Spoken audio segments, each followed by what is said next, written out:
Bueno, y con ese tema sí, escuchamos Vive, Vive, Baila, Baila de Max Pisolante a esta hora, y con este tema iniciamos Siempre Venezuela, Venezuela Siempre. Así iniciamos esta emisión de Venezuela Siempre, Siempre Venezuela es Noticia, a través del dial 1400 AM, La Voz de la Gran Colombia, en nuestras redes sociales oficiales. Síguenos en Facebook, en Siempre Venezuela Radio, en Instagram, @Siempre Venezuela Radio, y en Twitter, @Siempre Venezuela.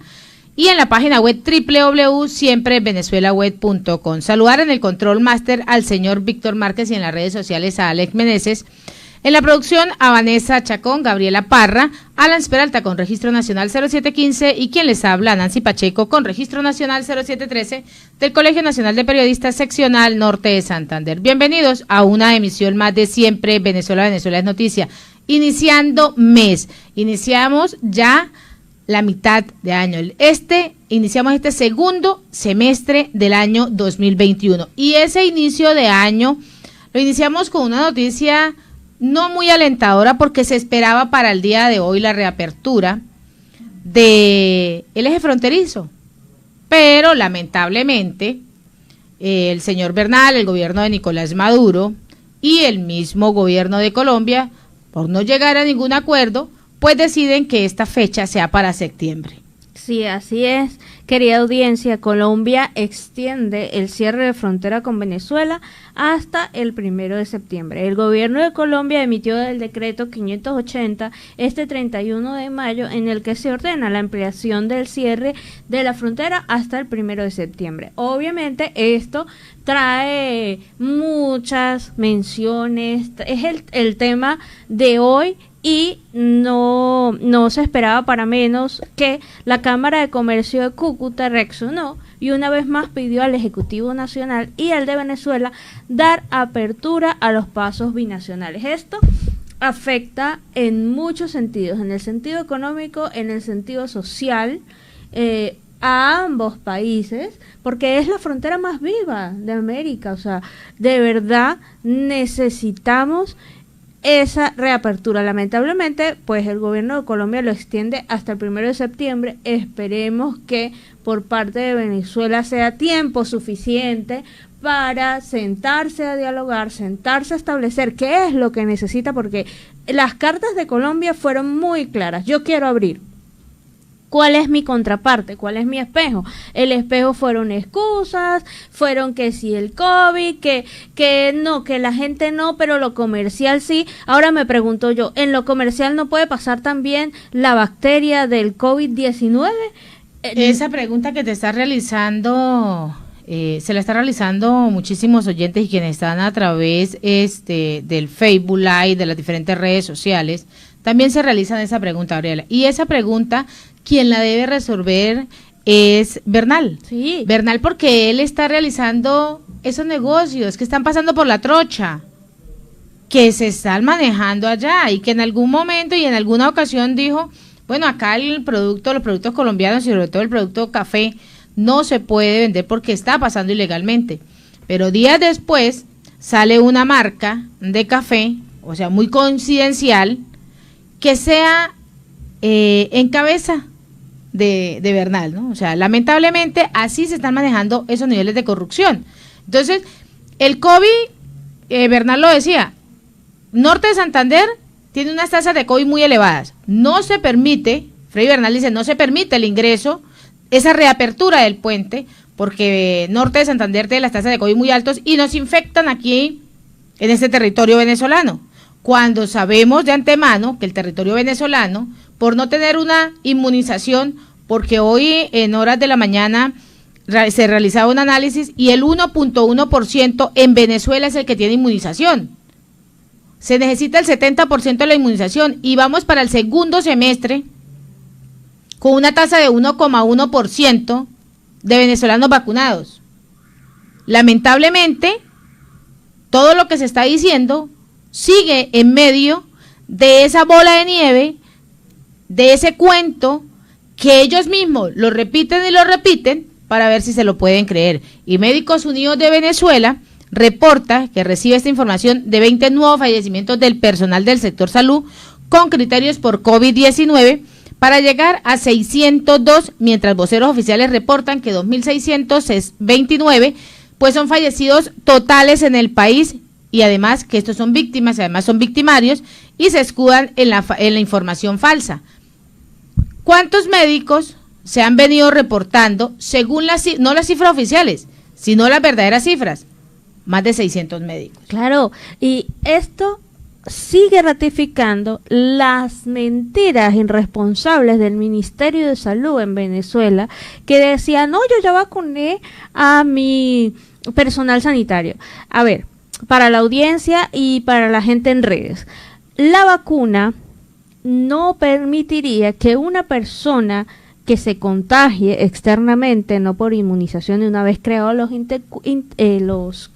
cuerpos, o sea, las defensas del cuerpo, la vacuna minimizaría aún más el riesgo de fallecimiento. Entonces, ¿por qué engañan? ¿Por qué mienten? ¿Por qué no se ponen realmente a trabajar en pro de subir el porcentaje de los inmunizados? ¿Y por qué aún más estaba analizando yo que esa cifra del 100% salió luego de que toda la semana por todos los portales aún libres, los que trabajamos del exterior y los que aún están allá haciendo prensa, denunciaban: es mentira el 70%, es mentira el 70%, salieron notas hasta el sábado, es mentira el 70%, para que salga este señor a decir el domingo, un día después, yo ya cubrí el 100% de los sanitarios públicos y privados.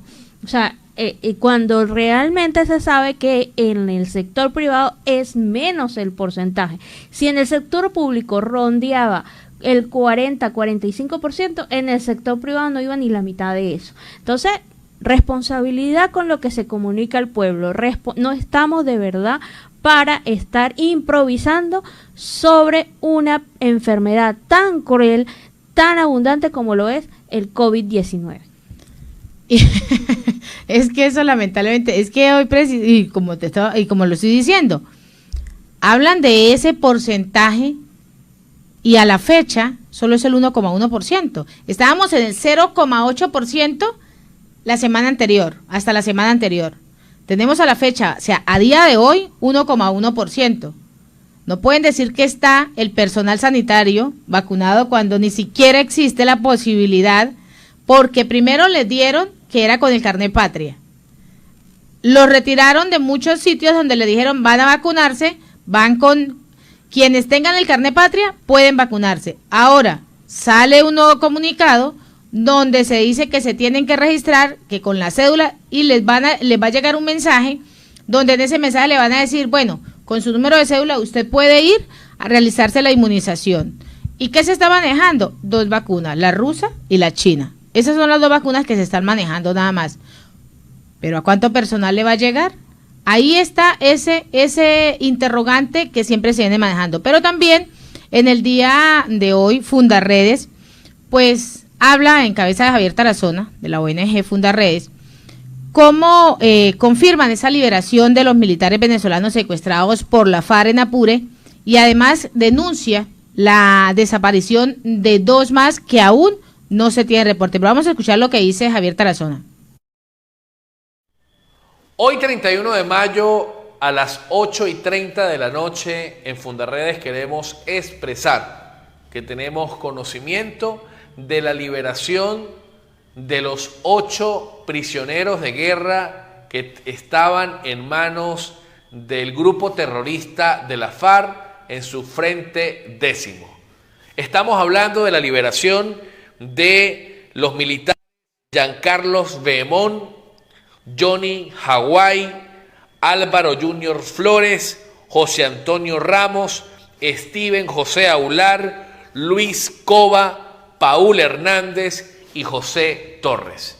La información que hemos tenido es que algunos de ellos se han comunicado con sus familiares directos, están en este momento en exámenes médicos en la ciudad de Caracas por la información que hemos tenido, pero también tenemos que levantar la voz por los que a esta hora aún siguen desaparecidos en medio del silencio que ha guardado el alto mando militar y el Estado venezolano. Nos referimos a Abraham Belisario y a Dani Vázquez. 2 militares que aún mantienen en silencio, que están desaparecidos y que su familia vive la angustia, la desesperanza de no tener una razón, de no tener una respuesta por parte del Estado venezolano. En Fundarredes hacemos voto porque en Venezuela no exista presencia de grupos terroristas, ni paramilitares ni guerrilleros. Ya es hora de que nuestro país sea libre de estos grupos perversos que por años han enlutado miles de hogares del continente y que han venido a Venezuela lamentablemente para imponer sus manos y sus operaciones criminales. Y esta, pues, es esa declaración que da la ONG en cabeza de Javier Tarazona. Pero también en ese punto se manifiesta Vladimir Padrino López, quien es el ministro de Defensa del régimen de Nicolás Maduro, donde admite que ellos no son liberados, o sea, dice, no son liberados, ellos no fueron liberados por la FARC, no fue un consenso. Nosotros incursionamos en un operativo para liberarlos. O sea, se están atribuyendo algo que no han hecho. Sale a decir, Padrino López, dice, no, es que acá todavía faltan 2, pero es que nosotros ingresamos porque realizamos un trabajo y por eso los rescatamos, así. O sea, es tan caretabla de decir que realizan una serie de actividades donde no las han hecho, donde se llega a un consenso de las disidencias de la FARC para mostrar ese pacto que se quería en un momento, ese pacto de decir, vamos a llegar a una tregua, vamos a trabajarlo de la mejor manera para que salgan estos retenidos, y entonces ahora el gobierno quiere sacar pecho, enorgullecerse de algo que no hizo. Eso no fue un rescate, fue una liberación consensuada. Gloria con Ave María ajena, Exacto. diríamos en la tierra. Así se viene presentando ese panorama. Entonces no podemos decir, el gobierno no puede salir a decir que realizaron una operación y que esa operación fue totalmente efectiva. Y esta información acá lo dice, veníamos llevando a cabo ingentes esfuerzos a fin de lograr la recuperación de los hermanos patriotas, a quienes felizmente ya tenemos con nosotros sanos y salvos. Por otra parte, hacemos de conocimiento público que continuamos en la búsqueda de los otros 2 efectivos. Esto pues es lo que ha dicho en este comunicado en referencia a los desaparecidos, a los que el régimen ni siquiera se había referido. La información la confirmó en un texto que publicó en la cuenta Twitter, después, 3 horas después que se viene realizando este pronunciamiento de la ONG de Fundarredes. Y según este texto, pues estos militares fueron rescatados según el gobierno. ¿Y sabe cómo se llamó esa operación? Esa operación se llamó Águila Centenaria. Así se llamó la operación, con que según el gobierno rescató a estos militares, que le había valido, que ni siquiera había realizado ningún pronunciamiento, que ni siquiera sacaron una nota para decirle a su familia y para tener ellos el coraje y los pantalones de decir, nosotros, el gobierno, se arrodilló, entregó la soberanía, porque según ellos no entregaron soberanía y tenían a estos militares. Entonces salen a decir que en un esfuerzo de mucho tiempo, de muchos días, pues ellos realizan esta operación para rescatar. La operación se llamó Águila Centenaria. Lamentablemente así se viene presentando este panorama absurdo de irregularidades que presenta el gobierno de facto de Nicolás Maduro. Hay que presentarle a Vladimir, al ministro, hay que presentarle cómo se muestra o cómo se demuestra a nivel comunicacional un operativo. Vemos cómo acá, Nancy, cuando se hace un operativo de rescate en Colombia, los funcionarios tienen cámaras que luego este material editado, no es importa divulgado. cómo, es divulgado, es de conocimiento popular. Entonces, invitamos al ministro Vladimir Padrino López que muestre cómo fue ese procedimiento. ¿Realmente existió o simplemente viste cómo Fundarredes da la cara por tu trabajo y luego sales a mentir? Que ya es el oficio y el mejor trabajo que hacen dentro del gobierno. Y es que ellos estaban muy preocupados, Gabriela, por la integridad física de esos militares, según él. Nosotros como gobierno estábamos preocupados por la integridad física de nuestros militares. Eso es puro cuento. ¿Cuándo estuvieron preocupados? Usted sabe todas las necesidades que pasaron, pero ante eso vamos a un video de Ámbar Bastidas, madre de Abraham de Jesús Belisario, que fue pues enviado al conflicto armado en Apure.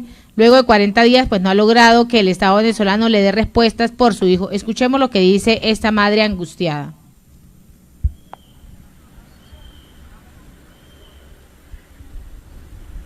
Habla la mamá de Abraham de Jesús Belisario Bastidas, sargento primero de la Armada.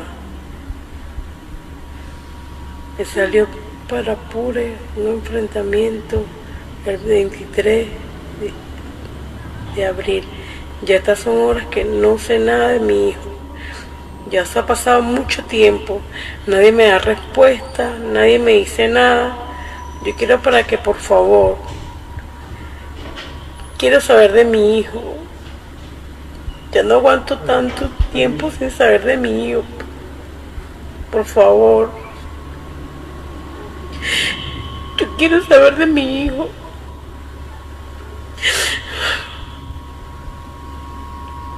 Y se ha pasado demasiado tiempo. No tengo respuesta de él. Y tú llamas y la gente no dice nada, nadie dice nada. Yo quiero saber de mi hijo, por favor. Eso ha pasado muchos días ya.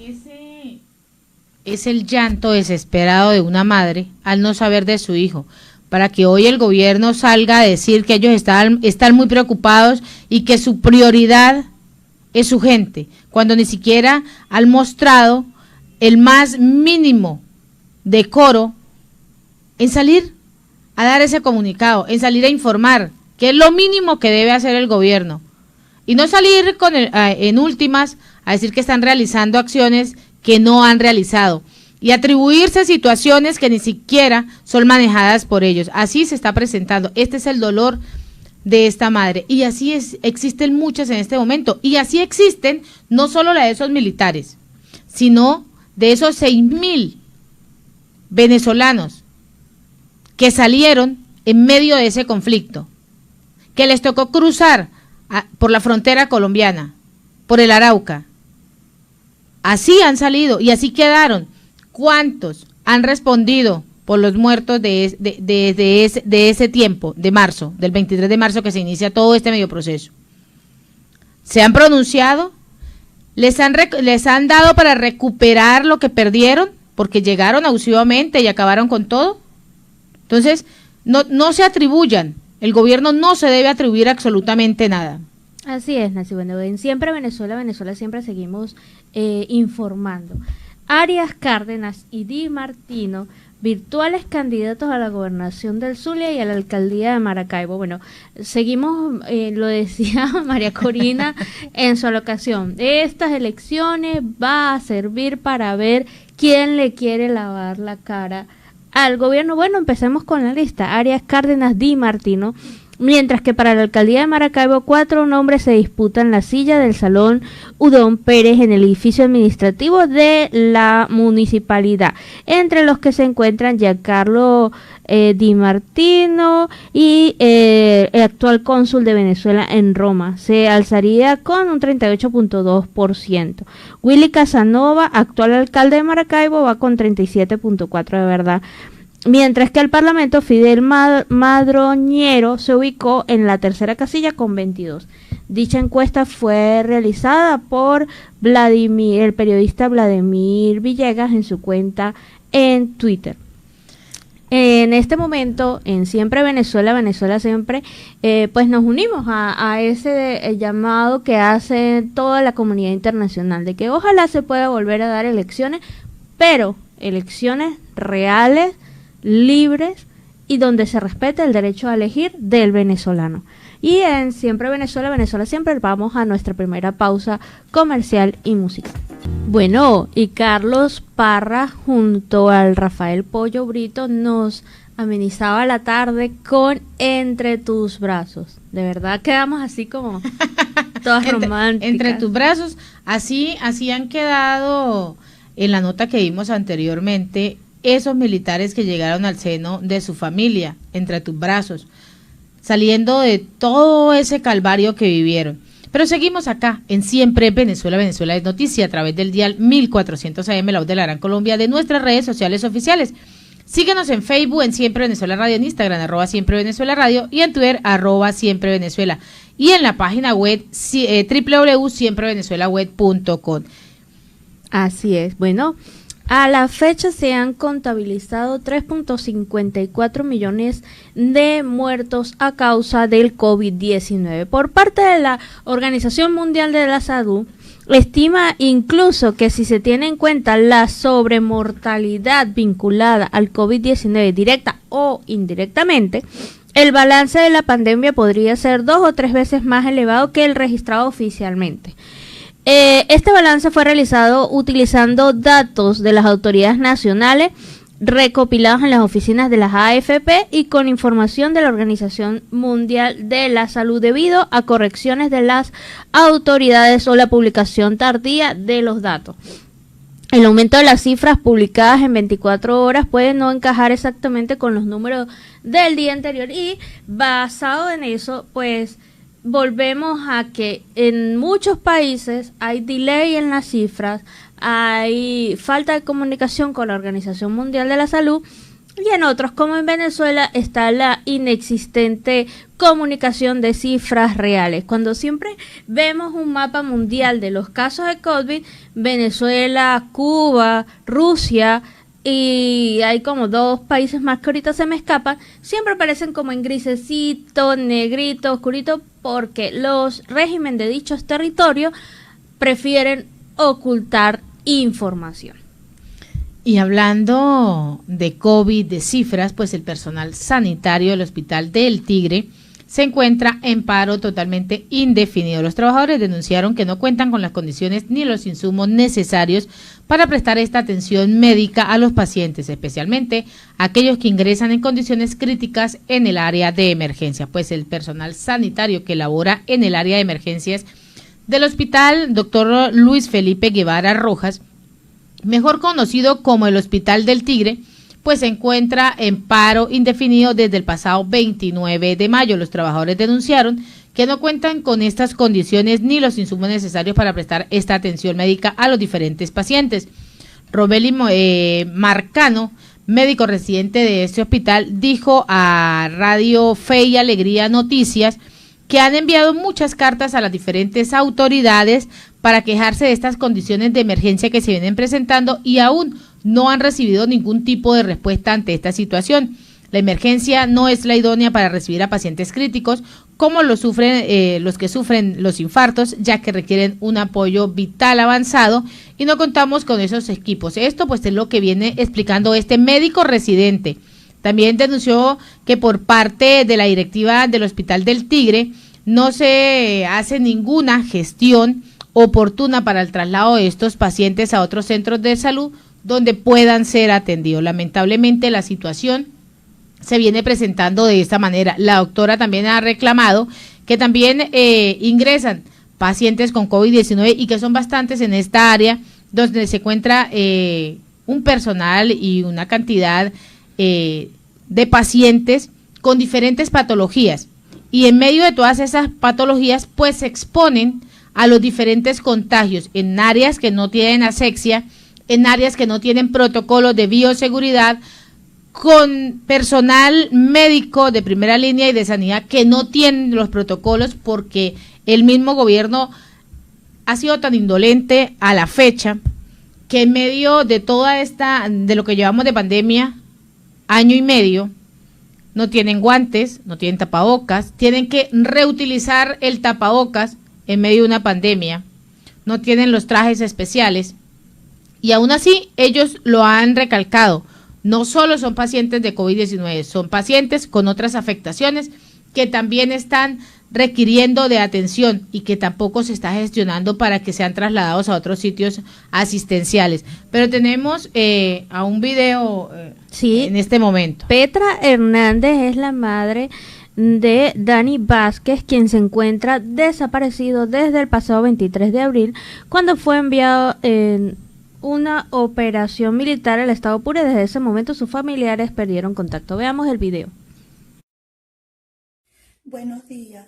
Me dirijo a las autoridades competentes por el hecho ocurrido el pasado 23 de abril en el estado Apure, donde mi hijo, el sargento mayor de tercera, Dani Vázquez, fue enviado en una operación militar y hasta esta fecha yo no he tenido respuesta alguna. Y como madre y familiares y amigos exigimos que nos den respuesta de mi hijo, ya que el día a día estamos desesperados viviendo esta zozobra, día a día donde no tenemos ningún tipo de respuesta de mi hijo. Y yo exijo ya que me den respuesta de mi hijo, porque como madre estoy sufriendo mucho como madre el día a día, no saber qué ha pasado con mi hijo. Muchas gracias.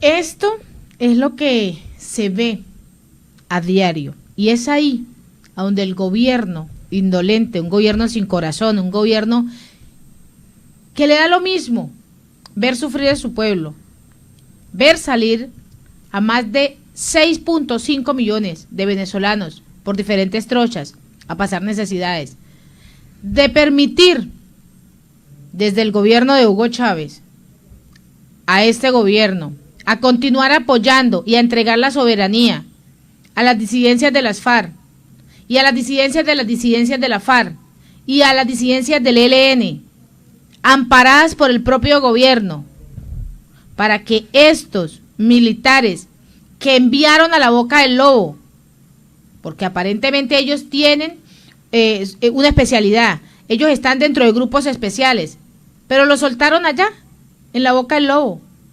¿Quién mejor que el gobierno sabía dónde estaban ubicados y a dónde los iban a soltar? Algo que quedó muy entre duda y muy entredicho fue que ellos habían combatido durante 5 horas cuando se presentaron esos enfrentamientos y que combatieron 5 horas, pero cuando desaparecen encuentran el armamento con todas las municiones. Pero es que eso es un entredicho. Exacto. Eso es un entredicho. Ellos llegaron ahí, quienes murieron y a quienes secuestraron se los llevaron. ¿Cuántos padecimientos les hicieron y les están haciendo? Y eso es lo que está diciendo en este momento esta madre, así como lo ha hecho Ámbar Bastidas y Petra Hernández. Les está doliendo, ¿no es que a ellas les tocó parirlos?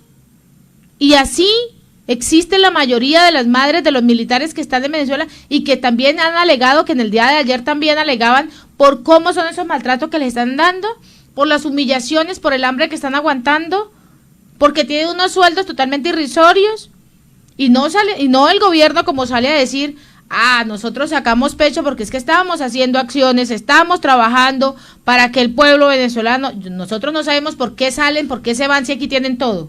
Eso es lo que sale a decir el gobierno venezolano.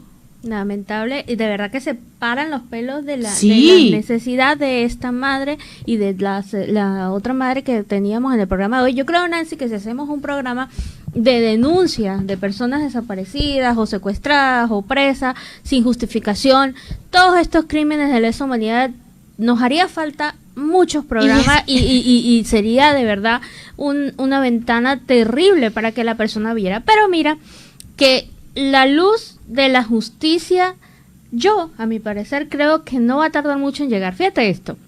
José Miguel Vivanco, director de Human Rights Watch para las Américas, aseguró que ya falta pocos días y se sabrá la decisión de la Corte Penal Internacional. Vivenco, en medio de una travesía con la periodista Carolina Amoroso a través de un medio argentino, decía que en los próximos días se sabrá sobre la decisión de la Corte Penal Internacional si abrir una investigación formal contra Maduro, puesto que según las evidencias son sólidas y contundentes. Así que bueno, ahí está la respuesta a el fiscal general de la República, Saab, ante esas declaraciones también insólitas de que él no se daba por enterado. Las evidencias, dice Vivanco, sobre crímenes de lesa humanidad en Venezuela son sólidas, contundentes. Destacó que alternando el tiempo que las mismas han sido documentadas por informes de su organización, son tiempos y páginas y testimoniales e investigaciones. O sea, ya no solamente es el informe Bachelet, es que una organización seria que sí trabaja por el bienestar y los derechos humanos, como lo es la Human Rights Watch, y de mano de su director José Miguel Vivenco, tienen un sólido historial contra el gobierno y el régimen dictatorial de Nicolás Maduro. Y así todavía preguntan por qué la Corte Penal Internacional está realizando la actividad que está realizando y revisando minuciosamente los crímenes de lesa humanidad, la violación de derechos humanos sistemáticamente, cómo el pueblo venezolano está sacando ese necesitado, está sacando la comida de los potes, o cómo le toca salir a cubrir varias necesidades, como hemos visto también cómo está el COVID avanzando, cómo en algún momento mostraban que ni siquiera esa persona, ese familiar, no tenía un doliente, porque ni siquiera tenían la posibilidad de bajarlo por un ascensor, sino que los tiraban por las escaleras. ¿Creen que eso es humanidad? ¿Creen que eso no es un crimen de lesa humanidad? Eso es un crimen de lesa humanidad. Que ese ser humano que tiene una familia y que lo dejó allá en su casa, porque duró 16, 20, 25 días hospitalizado, no es un crimen. Y todavía se preguntan por qué la Corte Penal Internacional está investigando estos casos de lesa humanidad. ¿Será que toca realizarles un bosquejo o realizarles una maqueta con plastilina para que la puedan entender? Porque en ese mundo mágico donde siempre viven, donde siempre están, en ese mundo de Narnia, donde está el gobierno, donde no quiere entender la situación real. Por eso se necesita que en esas elecciones que se empiecen a ver, que sean justas, que sean libres, que se pueda nuevamente retomar la democracia en Venezuela, pero que se sea también consciente de a quiénes, porque nosotros mismos, siempre, y en algún momento alguien escribía por ahí en una de las redes, le decimos al gobierno, pero ¿quiénes suben al gobierno? ¿Quiénes suben a esas personas? Pues el mismo pueblo, por una bolsa CLAP, por una bolsa de cemento, por una lámina de zinc o de Eternit, por eso lo suben, por eso los gobiernos, y por eso está el país como está. Pero también vamos a escuchar, en medio de toda esta situación que se viene presentando y compleja en Venezuela, que aqueja, y es el COVID-19. Vamos a escuchar al dirigente sindical del sector de salud, a Mauro Zambrano. La ocupación es en términos de terapia intensiva, pacientes que están con gravedad, y además tenemos el 50% de hospitalización de camas que están disponibles para el COVID-19. Hay centros que han habilitado salas, eso también nosotros lo hemos detectado, porque también hay mucha improvisación de lo que significa nuestro sistema. Ustedes saben y son testigos que nosotros hemos venido denunciando todo el déficit de insumos, déficit en caso de equipos médicos. Por ejemplo, ahorita aquí en Caracas no hay un tomógrafo bueno en nuestros centros de salud. Es decir, ni el clínico que lo hacía, ni en coche ya. O sea, ahorita tú te vas a hacer una tomografía y no existe un tomógrafo en Caracas. Y esto atenta contra la vida de las personas. Pero además el trabajador de la salud totalmente vulnerable porque no cuenta ni con la protección, como lo dije anteriormente, ni con el tema de la vacuna. Y sobre esos centros, mira, nosotros como trabajadores de la salud, si no están dentro de los centros de salud, es difícil tener es difícil, pues, porque improvisas aún más. Te cuento que aquí hay centros centinelas que ni siquiera cuentan con la refrigeración. Imagínate en estos centros que están improvisando, pues entonces es una situación que es difícil y quien la paga es el paciente o el ciudadano que va a ser vacunado y que no recibe una atención adecuada sobre esta situación, y es por eso que estamos viendo muchísimas muertes tanto de trabajadores como de la población. Bueno, y estas pues son esas declaraciones del dirigente sindical del sector salud, Mauro Zambrano. Y en otro orden de ideas, Ecuador respaldará las acciones que van a llevar a Venezuela a unas elecciones libres y además transparentes. El canciller Mauricio Montalvo manifestó que es necesaria unir esfuerzos para aliviar la déficit de esta situación de los migrantes venezolanos. El canciller en Ecuador aseguró que su país suscribirá todas las acciones positivas y efectivas que conduzcan a que en Venezuela haya un proceso de elecciones libres y transparentes. También ha manifestado en su saludo al cuerpo diplomático que es fundamental la participación de Ecuador en todas las iniciativas propuestas para encontrar una solución democrática, pacífica y negociada para la crisis venezolana. Esto es, a un clima de verdadera democracia y prosperidad que permita conmocionalmente la vigencia plena de los derechos humanos y el regreso a la patria de los millones de ciudadanos. Esto pues es lo que ha venido manifestando. Montalvo también ha agregado que es necesario unir estos esfuerzos para aliviar el déficit de esta situación que viven los migrantes venezolanos en el país. Aseguró que el mundo busca un encuentro, además en consecuencia de transformación de esas relaciones entre los pueblos y el Estado, en la que haya un trabajo mancomunado y además generoso entre países y entre esos países más desarrollados y aquellos que tienen menos recursos. Esto pues es lo que ha venido denotando en Ecuador, ese respaldo que ofrece el canciller Mauricio Montalvo. Y en Siempre Venezuela, Venezuela Siempre, vamos a una pausa comercial y musical. Y en Siempre Venezuela, Venezuela Siempre, estábamos escuchando Hojas Secas de Cristina Maica. Y estaba tan concentrada que estaba disfrutándolo de la mejor manera. Seguimos en Siempre Venezuela, Venezuela Siempre es noticia a través del dial 1400 AM, la voz de la Gran Colombia, en nuestras redes sociales oficiales. Síganos en Facebook en Siempre Venezuela Radio, en Instagram @Siempre Venezuela Radio y en Twitter @Siempre Venezuela. Y en esta segunda hora tenemos el enlace directo con la voz del Río Arauca 1110 AM. Saludar en el control máster al señor Roberto Alexis Rojas, a nuestro compañero Oliver Luyano, el amigo de todos, y a esa audiencia que nos sigue en esta segunda hora ahí en Arauca, que están pegaditos a través de las diferentes redes sociales y a través del dial 1110 AM. Seguimos en Siempre Venezuela, Venezuela es noticia, en este bloque informativo que está un poco más alivianadito, ¿no? Sí. Pero no menos preocupante.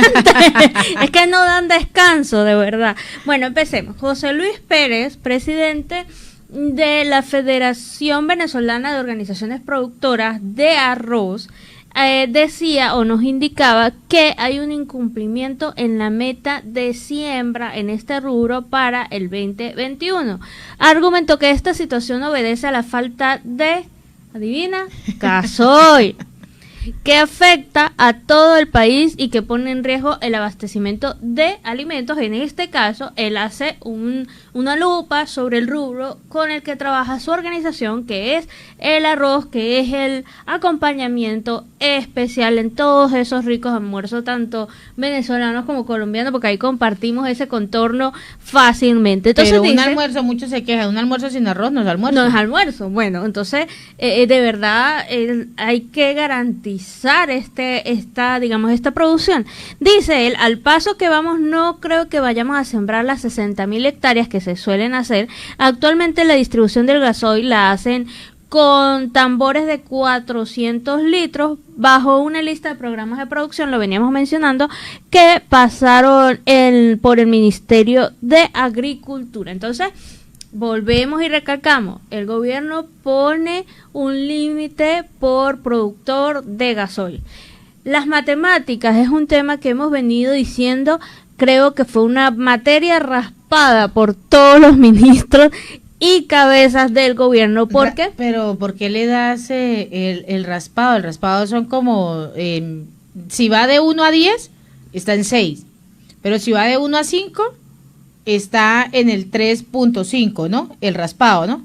Pero acá no es raspado, acá no es raspado, aquí es perdido, bueno, porque no saben las cifras. No fueron, perdieron por forfe, porque si un productor dice tener, por ejemplo, 1000 hectáreas, tú tienes que garantizar el gasoil. Tal vez fue tema de que hay gente que no es agricultor y se va a ser ministro de agricultor, son políticos, no son productores. Cuando pasa eso, entonces, ¿cómo le vas a pedir tú a, por ejemplo, yo soy ingeniero informática, a mí no me pueden decir, vaya y calcule la medicina que se le va a dar a una persona contra el COVID? Bueno, eso pasa en Venezuela, se ponen a experimentar, a hacer cosas que no saben hacer, para luego decir, ay, no fue culpa de nosotros, sino las presiones internacionales, el enemigo externo. Y este guión es ¿de quién, Nancy? De los comunistas. Siempre hay un enemigo externo que tiene la culpa y no revisan que sus mandatarios, sus ministros, las personas que deben garantizar que saben de la materia, por lo menos yo no voy a meter a un agricultor como ministro de salud y no voy a meter a un doctor como agricultor, porque cada quien con su área. Entonces, por favor, planifiquen, sepan de lo que están hablando y trabajen en función de las necesidades del pueblo. Es posible que el arrocito ese rico del almuerzo para los venezolanos venga en merma y tengan que, como siempre, adaptarse a buscar otras cosas. No. Seguimos en Siempre Venezuela, Venezuela Siempre. Noticiamos con el primer reporte de nuestro corresponsal Oliver Lullano, el amigo de todos. ¿Qué tal, amigos de Siempre Venezuela? Desde esta zona de frontera, desde Arauca, reporta para ustedes el amigo de todos, Oliver Lullano, guariqueño y de Saraza. Bueno, mis amigos, desde acá queremos hacer contacto con Venezuela y queremos informarles que hoy se reúne la comisión delegada de la Asamblea Nacional y el diputado Ismael León llevó como punto de información la detención arbitraria del ciudadano Giovanni Salazar, exalcalde del municipio Chaguaramas en el estado Guárico. Bueno, conocimos de primera mano la intervención del diputado. Esto fue lo que dijo. Ciudadano presidente Juan Guaidó, ciudadanos, colegas diputados de la delegada. Hoy, martes, está cumpliendo 228 días de detenido nuestro hermano Giovanni Salazar. Giovanni Salazar, un líder político, un líder sindical, un líder social, un hombre que su único pecado es hablar y estar con la gente. Hablarle a la gente con la verdad, estar con la gente, acompañarlo, hacer sus operativos sociales. Esa es la razón por la cual hoy cumple 228 días detenido injustamente Giovanni Salazar. Han tratado de manejar algunos aspectos jurídicos para tratar de conseguirle el que continúe en su casa pagando algo injusto, pero por lo menos detenido dentro de la casa. Y no se pudo. Cuando se intentó hacer una mano pelúa, que no es otra que la del gobernador del estado, José Vázquez, ese señor se opuso a que le dieran casa por cárcel a nuestro hermano Giovanni Salazar. Aunque Giovanni no se merece ni casa por cárcel ni estar preso, porque Giovanni no ha cometido ningún error. Además que no hay nada en el expediente, no hay manera de demostrar en el expediente lo que se pretendió acusar a mi hermano Giovanni Salazar. Además de eso, quienes pretenden acusar a Giovanni Salazar no son otros más que activistas y amigos del régimen de Nicolás Maduro, del régimen del gobernador. Esos son los que pretenden acusar a Giovanni Salazar. Ahora, yo quiero irme a la parte humana. Giovanni tiene su madre, de casi 80 y pico, 90 años de edad. Una señora que todos los días, en la mañana y antes de acostarse, le echa la bendición a su hijo. Tiene 228 días sin poder hacer lo que ella toda la vida ha hecho, que es escuchar la llamada de su hijo en la mañana cuando sale de la casa y en la noche cuando llega a su casa para pedirle: vieja, échame la bendición. Ese es Giovanni Salazar, el Giovanni padre con sus hijos, un padre ejemplar. Muchos padres quisieran ser como lo es Giovanni Salazar, un hombre que adora a sus hijos, su hija, sus nietos. Es un padre familiar, es un hombre de familia. Y todo esto le ha cambiado la vida. Por una injusticia, por un temor al liderazgo de un hombre llamado Giovanni Salazar en el estado Guárico. Yo quiero decirle, ciudadano presidente, colegas diputados, que su familia está firme, claro. Están ansiosos de ver a su padre, pero ellos se mantienen firmes, no los pueden doblegar, no los pueden ver humillándose, pero en el fondo del corazón sufre su hija cuando en la madrugada escribe recordando a su papi, una hija mayor, pero una hija luchadora, también como él, luchadora social. Todo esto lo han hecho por maldad, por egoísmo, y yo me atrevo a decir, hasta por miedo.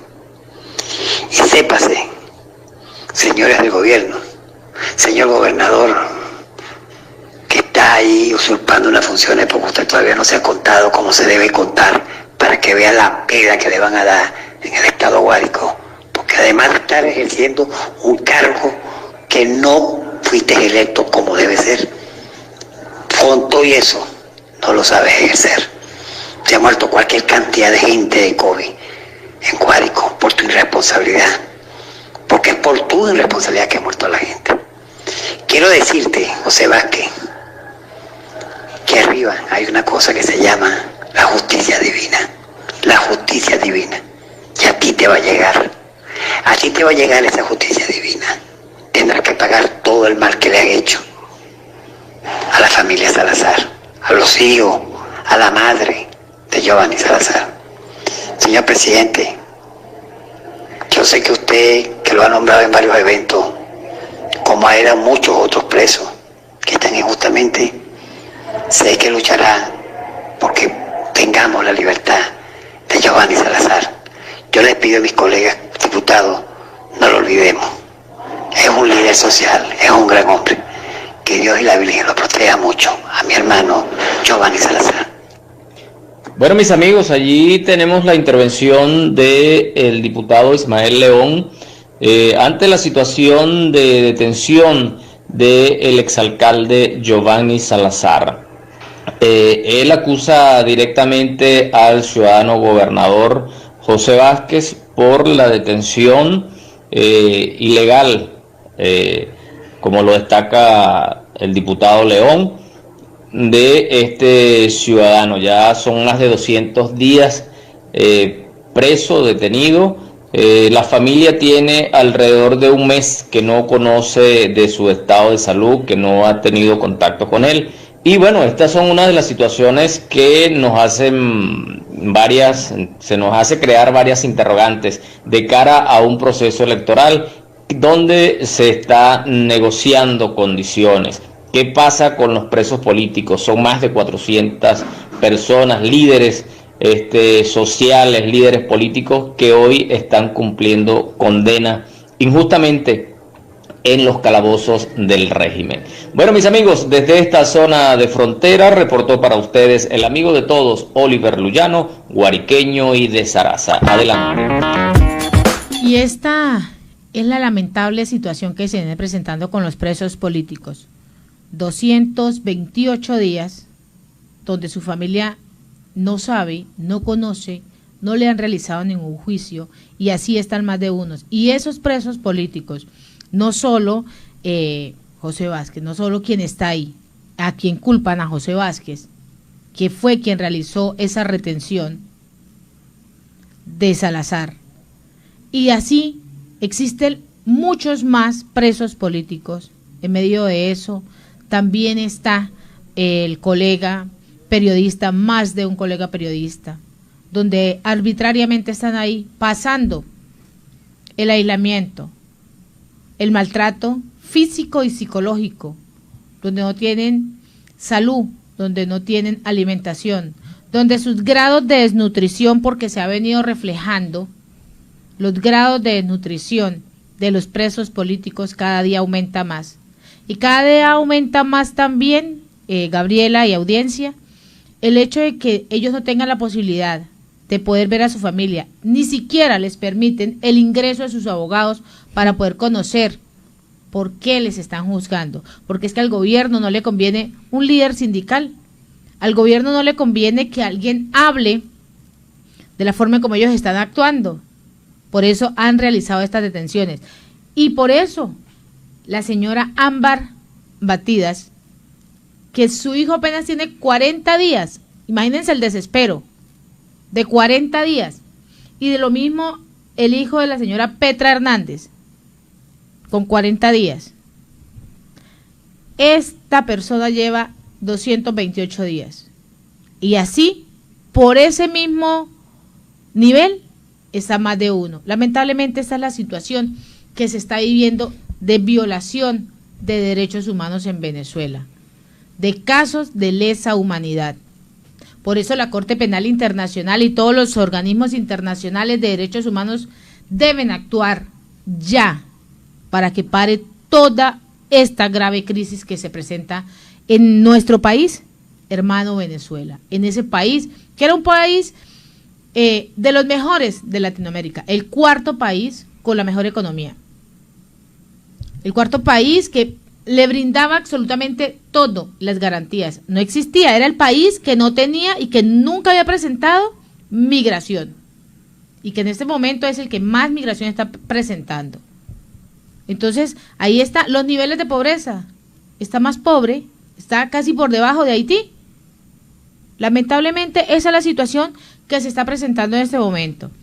Pero continuamos acá en Siempre Venezuela, Venezuela Siempre, con el reporte de nuestro compañero Alan Peralta.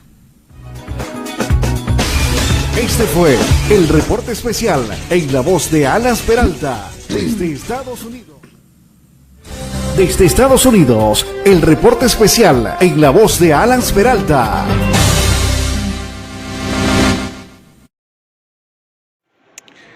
Amigos de Siempre Venezuela, Venezuela Siempre, en un módulo parecido a este, similar a este, Estados Unidos envió el primer hombre al espacio.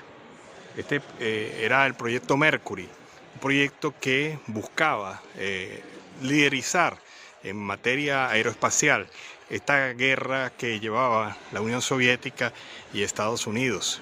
Lo cierto del caso es que Estados Unidos logró colocar su primer hombre en el espacio, el mayor Gordon Cooper, quien realizó este histórico vuelo en el año 1963 y realizó 22 órbitas en 34 horas de misión alrededor de la Tierra. Es de verdad magnífico e histórico, pues, observar esta cápsula que tiene tanta historia. Pero vean ustedes cómo era de incómoda, en los estándares actuales, cómo era de incómodo este espacio para este piloto que tenía que sentarse en esta pequeña silla, y vean todo el diseño tecnológico del momento que había alrededor de esto. Pues obviamente pues la tecnología nos luce ahora primitiva, pero de verdad que con esta ciencia y esta tecnología Estados Unidos pudo entrar con este orbitamiento en la carrera espacial frente a la entonces Unión Soviética. Este fue el reporte especial en la voz de Alan Peralta, desde Estados Unidos. Bueno, y este fue ese informe, y donde le hubiese tocado a Alan presentarse y sentarse ahí no hubiese cabido. Okay. Sí, cuando estamos acá en un transporte, en un taxi, le toca moverle la silla delantera al pobre muchacho, no le hubiésemos podido dejar el manejo de esa arma, ¿no? Sí, así es. Bueno, continuamos con noticias, informando a esta hora de la tarde en Siempre Venezuela, Venezuela Siempre, y es justamente ese espejo que mencionaba Nancy antes del reporte, donde tú decías que Venezuela estaba de cuarta potencia económica, así, sí, en Latinoamérica. Pues miren, pasamos de eso a tener la necesidad de hacer reconversiones monetarias cada 2 o 3 años de algunos ceros y luego 5 años después de 4 o 6 ceros más. ¿Qué pasa? Resulta que se viene cada vez ese rumor más alto por redes sociales, especialistas, economistas, pueblo en general, en donde por un lado se solicita esta reconversión, por otro lado se dice sí, es buena la reconversión, pero no por sí sola. Volvemos a lo mismo. Alejandro Grisanti en su cuenta en Twitter dice: en estos momentos el gobierno y el BCB se están sentando a hablar de una nueva reforma monetaria. Y él dice: aunque no me lo están preguntando, les voy a dar una ayuda. A la tasa de inflación actual haría falta quitarle 3 ceros al bolívar cada 2 o 3 años y quitarle 6 ceros cada 4 a 5 años. Explicó en Twitter: la última reconversión monetaria fue en el 2018. Entonces, realmente esto, si no va acompañado de políticas económicas, de dejar de imprimir tanta cuota monetaria que no está avalado ni sustento, de hacer políticas realmente que hagan por lo menos que la inflación en Venezuela vuelva a tener menos de 3 cifras y no esta hiperinflación casi que diaria, de verdad pudiera haber un buen panorama económico. Pero como sabemos que el gobierno de Nicolás Maduro es de improvisación, de no saber en dónde está y de poner pañitos de agua tibia sobre las necesidades del pueblo venezolano, pues lamentablemente, ¿qué es lo que se asoma? Una reconversión monetaria que cada vez dura menos tiempo y que se va a seguir repitiendo, porque el problema no es el billete, el problema no son las unidades, el problema es las políticas. Y en Siempre Venezuela, Venezuela Siempre, vamos a una pausa comercial y musical. Máquina de amor, solo para los Carlos Parra. Escuchábamos ya a esta hora en Siempre Venezuela, Venezuela Siempre. Y en Siempre Venezuela, Venezuela Siempre, vamos con el segundo reporte de nuestro corresponsal Oliver Luyano, el amigo de todos. ¿Qué tal, amigos de Siempre Venezuela? Desde acá, desde Arauca, hacemos contacto con el abogado Manuel Rojas Pérez. Él está ya en Chacao, en Caracas, ha sido concejal, es profesor universitario y bueno, conocedor de la materia de la justicia, de la ley en Venezuela. Y comenzamos con esta pregunta, Manuel, y con eso incluimos el saludo inicial, ¿no? ¿Cómo ejercer el derecho en Venezuela? Bueno, querido Oliver, muchas gracias por la invitación, por la oportunidad. Sé que es un programa importante, que están presentes y te ven y te escuchan muchas personas, así que agradezco muchísimo que nos hayas permitido poder conversar contigo de estos temas. En cuanto a tu pregunta, me hace una pregunta muy difícil de responder.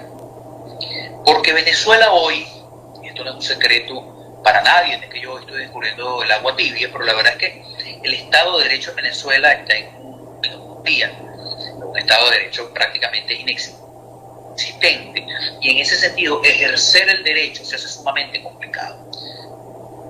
¿Cómo hoy día ejercemos el derecho?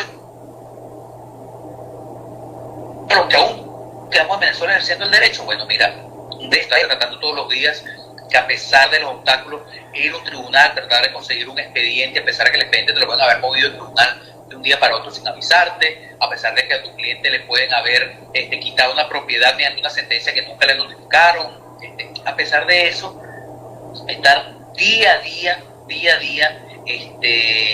trabajando sabiendo lo que es correcto, sabiendo que el Estado de Derecho no es esto que estamos viviendo, sino que hay unos principios esenciales dentro de nuestra Constitución, dentro de nuestra legislación, que si bien no se cumplen, nosotros tenemos que esforzar por cumplir. Entonces, ejercer el derecho hoy, Oliver, es una tarea titánica, si lo es. Es una tarea muy complicada, muy difícil, pero la verdad es que también tengo que reconocer que es gratificante cuando, a pesar de esos obstáculos que ha puesto este cúmulo de cosas que están pasando en Venezuela, esta burocracia, hiperburocracia, más bien, que entonces hace excesivo los pocos procedimientos que se cumplen, cuando a pesar de eso tú logras un objetivo dentro de tu profesión jurídica, la verdad es que es bien gratificante ver cómo a pesar de todo tú logras alguna sentencia, si sea una cosa básica, una sentencia de divorcio, una sentencia de declaración de único y universal heredero, cosas que son sencillas, pero es gratificante que a pesar de todo el que no pueda lograr su objetivo, la verdad es que es bastante gratificante. Pero sí, Manuel, tú además de ejercer el derecho, también eres... Te decía que además de ejercer el derecho, eres también profesor universitario formando abogados. ¿Qué se le está enseñando a los futuros abogados? ¿Cómo contrastar la parte académica con la realidad que se vive en los tribunales? Bueno, esa es una de las áreas que a mí me permite poder, primero, yo siempre refrescar el deber ser, lo que está en la legislación, lo que es correcto, lo que es justo, y eso transmitirlo a los alumnos. Por supuesto, transmitirlo o tratar de hacerlo sin un ápice político, pero sí enseñando qué es lo que está en la Constitución, y en la propia clase las comparaciones vienen solas. Los propios alumnos inmediatos te dicen, profesor, pero ¿cómo es que la Constitución te dice, por ejemplo, te dice que el derecho a la propiedad debe respetarse, y aquí pasó esto, donde, ahorita no tanto, pero donde hace un tiempo expropiaron tales empresas y no se cumplió ningún tipo de procedimiento? Entonces ahí te permite a ti explicarle a los alumnos qué es el deber ser, qué es lo que debe ocurrir, lo que está bien, lo que debe suceder, y lo que está malo, lo que a pesar de lo que dice la ley está ocurriendo. Y con eso tú a tus alumnos, con eso tratas de inculcarle los valores esenciales del derecho: justicia, equidad, igualdad,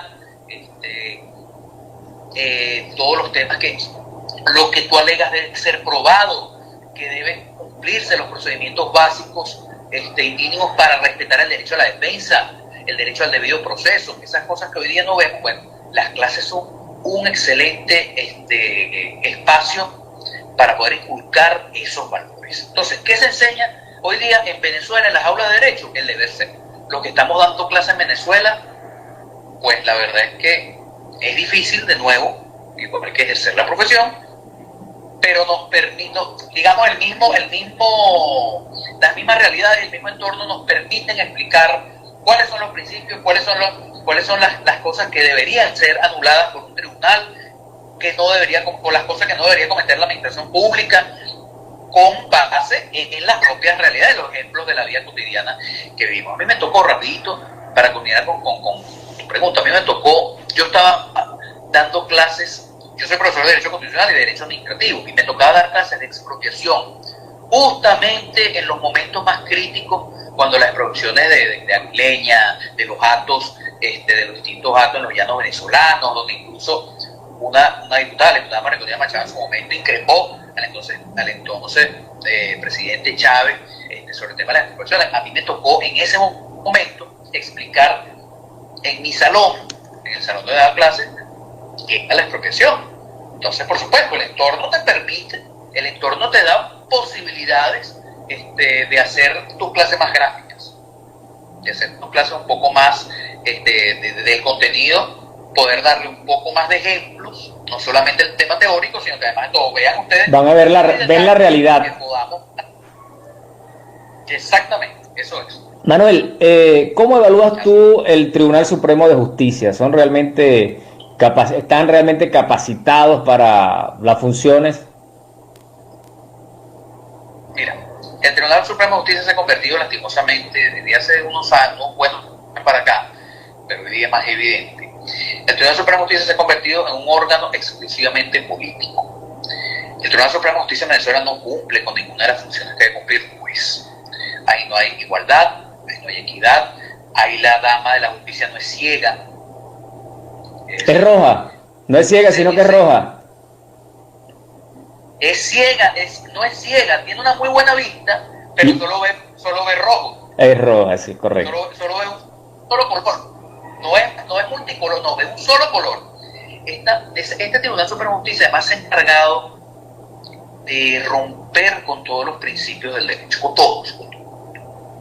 Yo hay un ejemplo con el tema del Tribunal Supremo de Justicia que utilizo mucho porque académicamente es muy válido utilizarlo, a pesar de que pueda entenderse como de contenido político, pero la verdad es que académicamente el caso donde el Tribunal Supremo de Justicia, mediante una sentencia, le quitó el control de un partido, Acción Democrática, a su dirigencia, se lo quitó mediante una sentencia y le dio el control del partido a otra gente. Esa sentencia, hoy día no ha sido notificada a la dirigencia de Acción Democrática. Es decir, salió una sentencia, le quitaron el partido a los líderes de ese partido político, le quitaron la tarjeta, le quitaron la sede, y al sol de hoy no lo han notificado. Y eso mismo ocurrió, Manuel, con los demás partidos, con Voluntad Popular, con Primero. Voy para allá. Porque fue el primero de lo que ocurrieron el año pasado, pero a los 2 días pasó con Voluntad Popular, y ha pasado también con Bandera Roja, y pasó con el Misma Unidad, y pasó con muchos otros partidos. No es solo de eso, muchos otros partidos que ha pasado lo mismo. Sale una sentencia, pero nadie notifica a la persona interesada en ese caso. En el derecho, si tú no eres notificado de una sentencia, esa sentencia no existe en el mundo jurídico. Si a mí no me notifica, yo tengo una sentencia en la cual yo tengo que pagar una cantidad de dinero a alguien, yo no tengo obligación de pagarlo. No tengo obligación. Si se inicia un juicio en mi contra y yo no estoy notificado, contra mí no corren ni lapsos, ni hay sanciones por no presentarme al tribunal, porque jurídicamente yo no estoy al tanto. Una de las garantías del derecho a la defensa es la notificación, que esté debidamente demostrado que tú conoces el caso, que te permita además ver el expediente. Acción Democrática, a esta altura, no le han permitido ver el expediente en la Sala Constitucional del Tribunal Supremo de Justicia. Entonces, ahí donde tú ves cómo la Sala Constitucional y todas las demás salas del Tribunal Supremo de Justicia vienen actuando como unos comisarios políticos, vienen actuando como si fuesen un órgano político y no como lo que tienen que ser, que es un órgano judicial, un órgano de jueces, un órgano que respete la justicia, la igualdad, la equidad. Entonces, yo la verdad es que no puedo calificar positivamente al Tribunal Supremo de Justicia, porque como cualquier otro caso. Ahora hablemos. Te puedo decir otro ejemplo. El gobierno venezolano no ha perdido un solo caso en el Tribunal Supremo de Justicia del año 2000.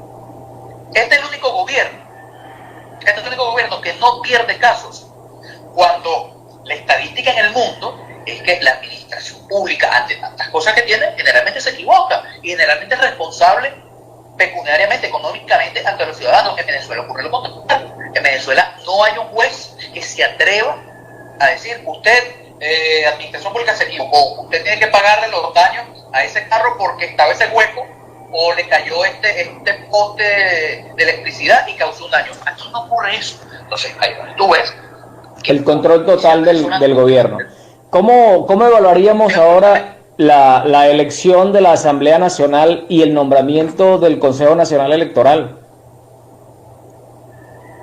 Lo mismo, en el mismo sentido que lo que venimos hablando del Poder Judicial ocurre con todos los demás órganos públicos. No se cumplen los procedimientos. El año pasado, por ejemplo, ese Consejo Nacional Electoral fue simplemente impuesto desde el Tribunal Supremo de Justicia, y el Tribunal Supremo de Justicia no tiene competencia para eso, la competencia de eso lo tiene es la Asamblea Nacional. No se cumplen los procedimientos. Ahora, ¿es legal este consejo? ¿Está legalmente nombrado este consejo electoral, aun cuando hay objeciones a la elección de la Asamblea Nacional? Hay objeciones. Yo, el caso de este actual Tribunal Supremo, de este actual Consejo Nacional Electoral, que tiene, ¿qué? Un mes más o menos, un poco menos. Yo creo que hay que evaluarlo con mucho ojo crítico. Yo no pudiera decir hoy que no se cumplen los procedimientos porque lo dictó lo nombró la Asamblea Nacional, pero los procedimientos previos, la constitución del Comité de Postulaciones Electorales, la amplitud que debió tener ese comité de postulaciones para que toda la sociedad se involucrara, yo tengo que revisar eso. No me atrevo hoy a decirlo porque no es tan evidente como en aquel caso, pero yo creo que yo sería bien cauto en asegurar que este CNE es un CNE absolutamente válido según la ley. Yo creo, insisto, que hay que evaluarlo muy bien, hay que evaluar para ver cuál es el nivel de legalidad y legitimidad de este Consejo Nacional. Manuel, nos quedan ya 2 minutos y nos quedan varios puntos, ¿no? Pero antes quiero preguntarte, ¿qué es de la vida de la Asamblea Nacional Constituyente? ¿Qué ha pasado con eso? Un gran fraude. La Asamblea Nacional, la Constitución en Venezuela te dice que la Asamblea Nacional Constituyente es el órgano que se encarga de crear, de dictar, de proponer al país una nueva Constitución. Esta Asamblea Nacional Constituyente, ni un solo artículo conocimos de un proyecto de Constitución. Entonces, se utilizó para dictar unas llamadas leyes constitucionales que no existen en nuestro ordenamiento jurídico, por tanto, eso es unas normas vacías de contenido, unas normas nulas, entre las que está la ley la ley contra el odio, la ley contra ¿cómo se llama? La ley contra los bloqueos, la ley antibloqueo. Esas son normas que en nuestro ordenamiento jurídico no pueden existir, porque en Venezuela no existen, no están consagradas las llamadas leyes constitucionales, y solo la Asamblea Nacional puede dictar leyes, y en casos muy especiales el presidente de la República, cuando se le haya delegado.